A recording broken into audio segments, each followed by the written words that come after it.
Hello everyone, this is Janice, and today I am making a video to play along with Wendy from Wendy's Creative Corner.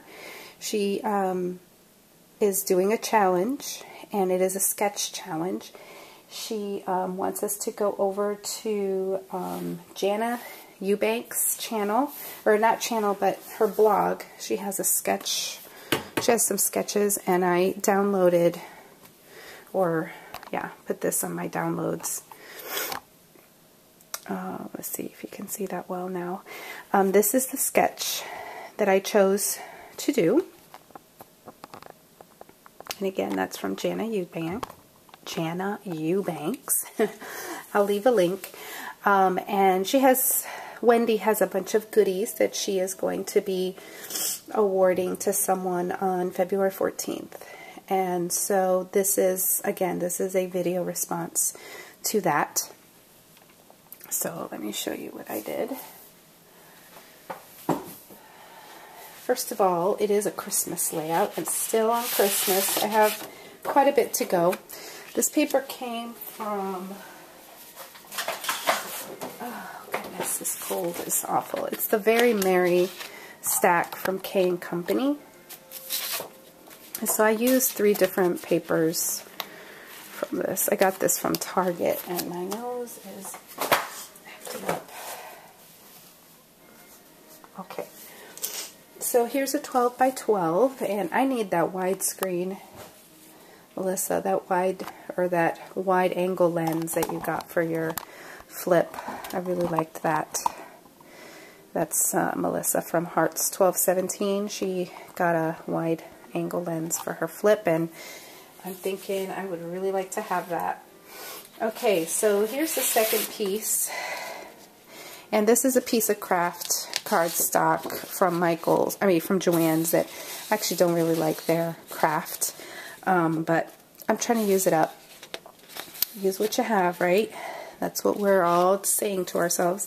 This is what it looked like before, but I took, oh, excuse me, wild honey, scattered straw, and walnut stain, because I wanted, the reason I chose this was because it was inspired by our cute little gingerbread house, and I wanted it to somewhat look like gingerbread. So this piece is going to go right here. I'm just using my ATG 714 to adhere this down. And it's just an 8.5 by 11 piece of cardstock.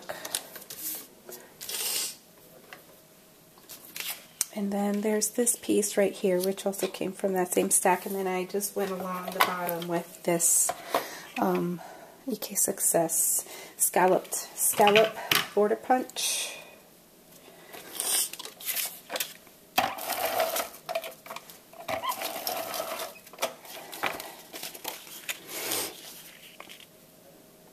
Oh wait, nope. Before I put this down, this is another strip from that. It's going to go first.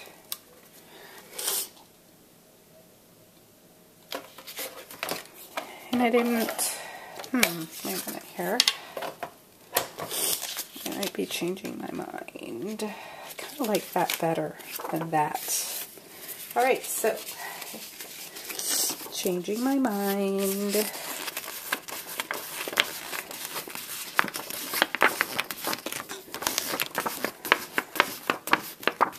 Taking the ATG off of the side. See how easily that rubs off.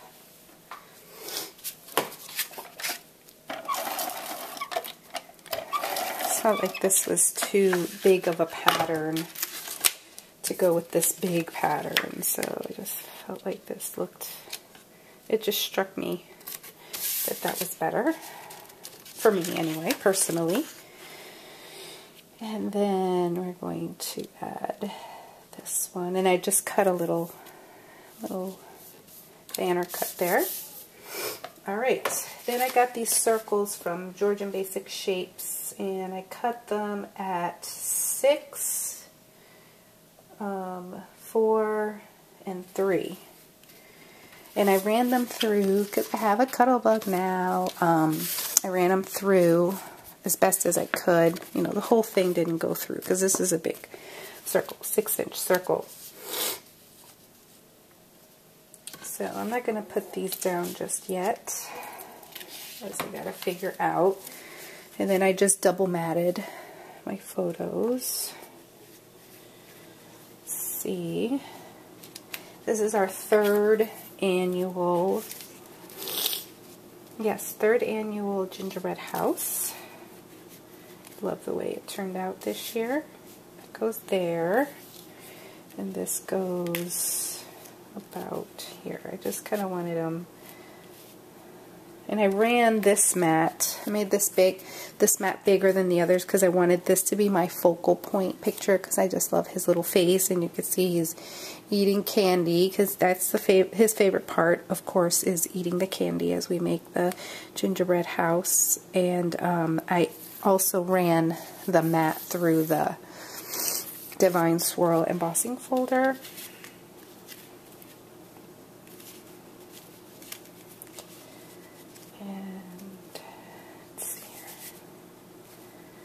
This is kind of like this. I need to check my sketch again.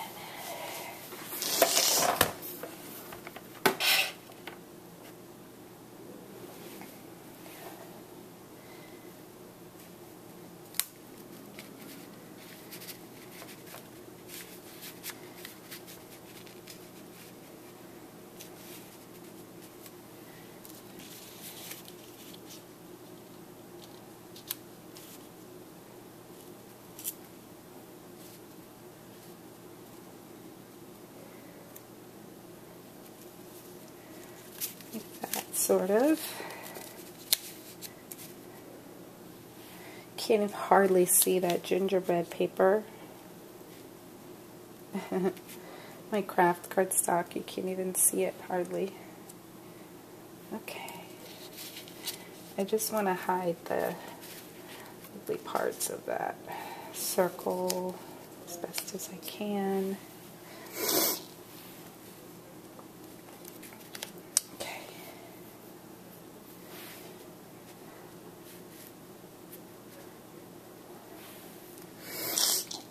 Alright, something like that.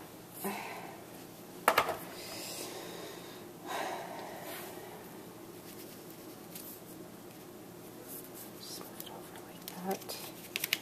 Okay, put that big circle down.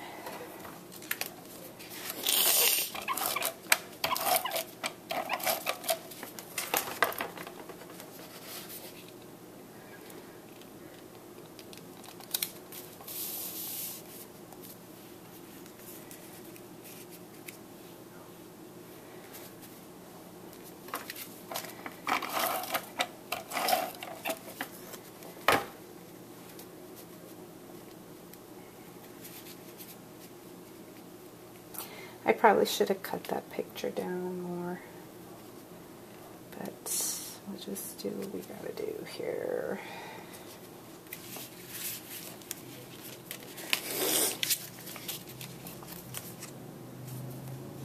How did I have this? Like this. This one should go behind it more.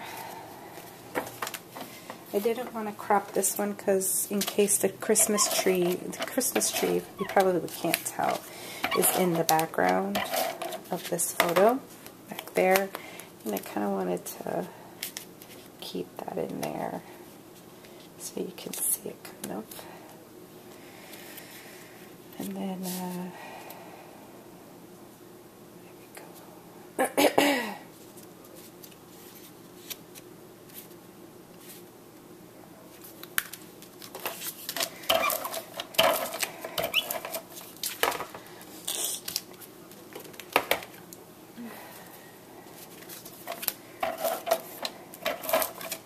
You guys are keeping me motivated, sharing your layouts. Keep it up. I'm loving it.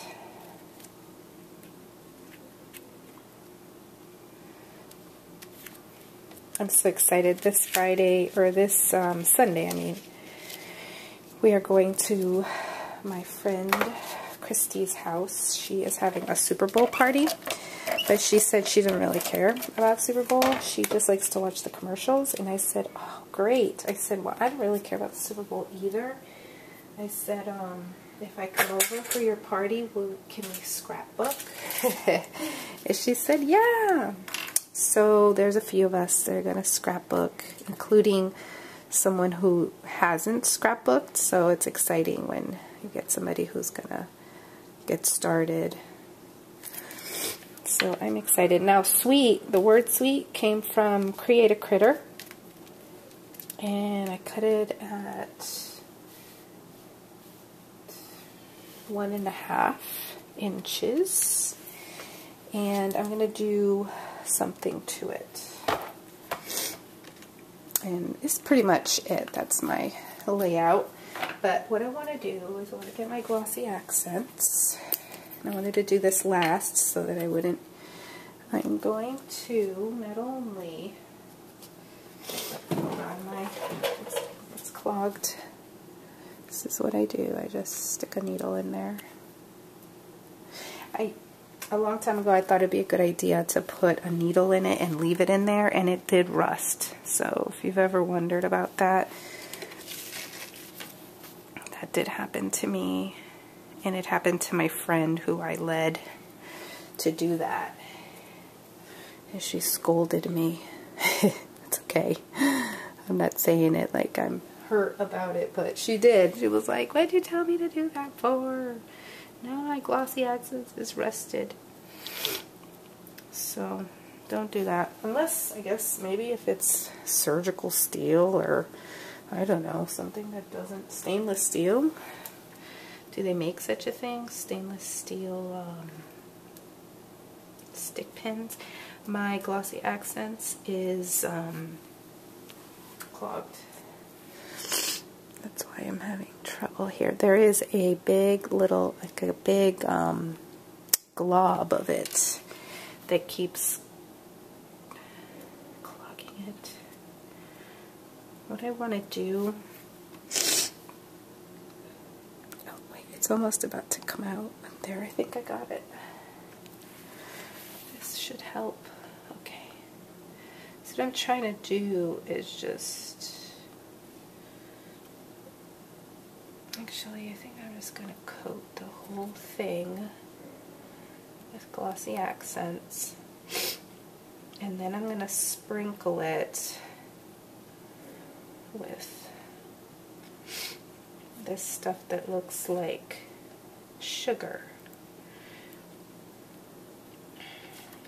I got it at Hobby Lobby last year, and I didn't really know what I was buying. I just thought, oh, this stuff looks cool, but it's glass. You probably know what I'm talking about, but I can't think of the name.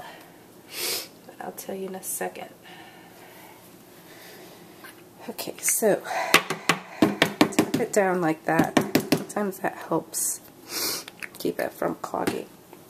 Okay, this diamond dust. I know, you all know what it is. But I got it on clearance for $1.79. Anyway, it's glass. If you don't know and you've never seen this and you like it and you go and buy it, just be careful. If you get it, just try not to get it on the floor. I know I made a big mess with it when I did it, and I got it on the floor and then I stepped on it and I cut my foot because I did not know that this was glass. And it is. It's crushed, literally crushed glass. You know, and don't use your hand to, see, I just spilled it, so I'm going to have a problem. It's going to have to take, let's see, look, it looks like, now that looks like that sweet is covered in sugar. So cute. I like it. In fact, I may make a card next and use it. Oh, there's my phone. That's my husband. Alright, well, there's my layout. I hope you like it. Thanks for watching. Bye.